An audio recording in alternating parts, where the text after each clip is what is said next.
A woman woke up with a pounding headache, her body feeling heavy and sluggish. As she shifted slightly, she was shocked to find an undressed stranger lying next to her. WTF? She jolted awake, freezing in place. How did she ended up in a stranger's bed? Then, a terrifying realization hit her. She was undressed too. Just then, Alexander Leonhardt stirred, his dark eyes fluttering open and locking onto the woman's. Wow, last night was incredible. Want to keep going? Alex sat up casually, completely at ease, his flawless body on full display. He grabbed a bottle of water from the bedside table and offered it to her. Here, drink this. You must be thirsty. We can pick up where we left off if you're up for it. Unable to contain her fear and anger any longer, the woman's hand moved on its own, slapping him hard across the face. Who are you? How did I end up here? What have you done to me? Alex blinked, his cheeks stinging from the slap. He looked at the woman in front of him, a mesmerizing beauty with silky hair and a body that radiated perfection. Her face was a storm of anger and panic, but her very presence made his desire stir once again. You, Sophia Lancaster screamed in despair. You better tell me who you are. Calm down. Alex stared at her. You ran to me and asked me to sleep with you. Don't you remember? Impossible, Sophia denied, shaking her head vehemently. It was impossible that she would chase after a man, especially a stranger. You must have done something to me. She felt the rough texture of the blanket against her bare skin. Confusion and fear swirled in her mind as she looked around the room, her eyes darting frantically. The man's old military backpack and plain clothes caught her attention.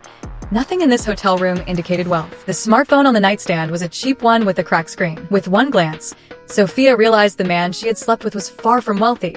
Just an ordinary man who struggled daily to make ends meet. Watch your accusations, Alex said calmly. I'm a gentleman, and I would never force anyone. You were the one who came to me, hugged me, kissed me, and begged me to sleep with you. Liar. Sophia's eyes wide opened in agony. This is my hotel room. You can check the CCTV if you want, see if you came here, or if I kidnapped you. Sophia didn't believe a word the man was saying.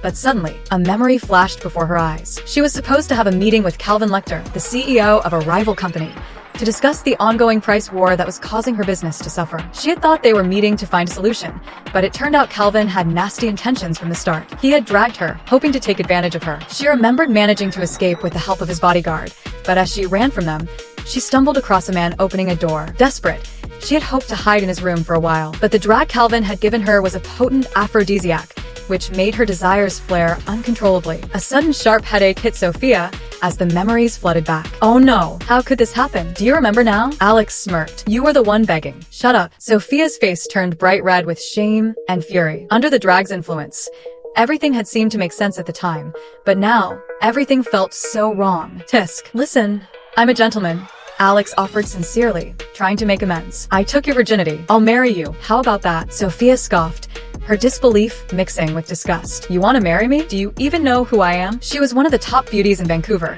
with a rising career as a young CEO. Wealthy men were something she'd never run out of, and yet here was this poor man, trying to use this situation to bind her with marriage. He was clearly just another parasite, hoping to latch onto a wealthy woman like her and live off her success. Well, I just arrived in Vancouver this afternoon, so I don't know anyone here yet, Alex said earnestly. But I can assure you, you won't need to worry about anything for the rest of your life if you marry me. Sophia scoffed again, her disdain clear. With your old military backpack and those scars on your body, I guess you're some low-rank soldier, just returned from a war zone. Your 1 month's salary wouldn't even cover my expenses for a single day. And you dare ask to marry me? Sophia was furious. How shameless this man was. Believe me, Alex said, his voice low and firm, I'm not what you think. I'm more powerful than any man you've ever met. You're truly unruly, uneducated, and nothing more than a frog in a well, thinking you're so great. Sophia scoffed with disdain. That's why I despise talking to someone as lowly as you. Alex chuckled. Believe me, I am trying to be honest here. You? A powerful man?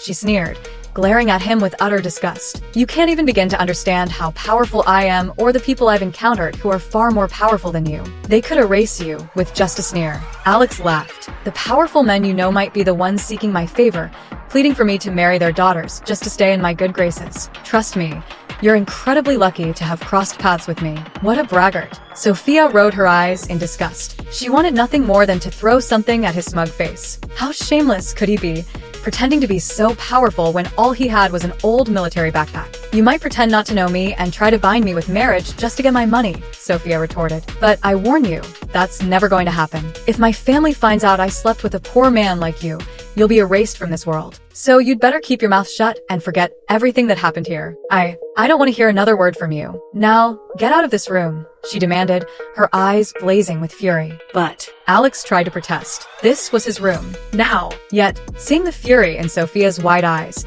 he chose not to argue. He quietly put on his clothes, grabbed his old military backpack, and looked at Sophia one last time.